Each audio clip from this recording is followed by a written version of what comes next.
దయచేసి రాని అసెంబ్లీకి రానటువంటి ఎమ్మెల్యేలు ఎవరన్నా ఉంటే ఆ జీతాలు దయచేసి వాపస్ ఇచ్చేయండి.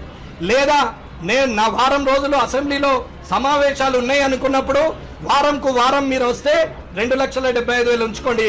లేదా 10 రోజులు అసెంబ్లీను ఉంటే మిగతా దినాలు రాకున్నా అసెంబ్లీ ఉన్న రోజులు వస్తే ఆ 2,75,000 ఉంచుకోండి. లేకుంటే ఏ ఒక్క రోజు రాకున్నా divided by 10 divided by 7 divided by assembly సమావేశాలు ఉన్నాయో ఉద్యోగస్తులకు ఎట్లయితే జీతం కట్ చేస్తారో అట్లాగే మీ జీతం కూడా కట్ కావాలా. కట్ అయ్యేదాకా ఊరుకునే లేదు. ప్రజలకు చెప్పాల్సిందే. ముఖ్యానికి ఏం రాలేదు.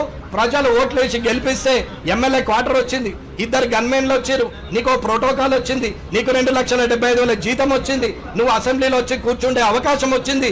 ఇవాళ నిన్ను నాయకుడు అనుకుంటున్నారు. నువ్వు ఎప్పుడు నియోజకవర్గానికి వస్తే అప్పుడు వెంకటేశ్వర స్వామి, భద్రాచలం రామయ్య, యాదాద్రి లక్ష్మీనరసింహ స్వామి వచ్చిండు, మాకు ఆశీర్వాదాలు ఇస్తాడు, ఏమైనా చేసిపోతాడు అనుకున్నారు. కానీ కద్దరు బట్టలు వేసుకోండి. దిగేటప్పుడు ఒక గన్మెన్ తెరుసుడు, ఎక్కేటప్పుడు ఒక గన్మెన్ చేయడం పెట్టి నెత్తికి తగులుతుందని డోరేసుడు.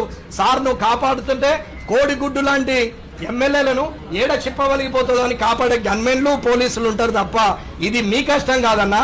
ప్రజలు ఇచ్చిన సౌకర్యం, అది ప్రజలకు సేవ చేస్తారనేది అర్థం చేసుకోవాలని కోరుకుంటూ ఇకనైనా మార్పు రావాలని కోరుకుంటున్నాను. జై హింద్, జై భారత్.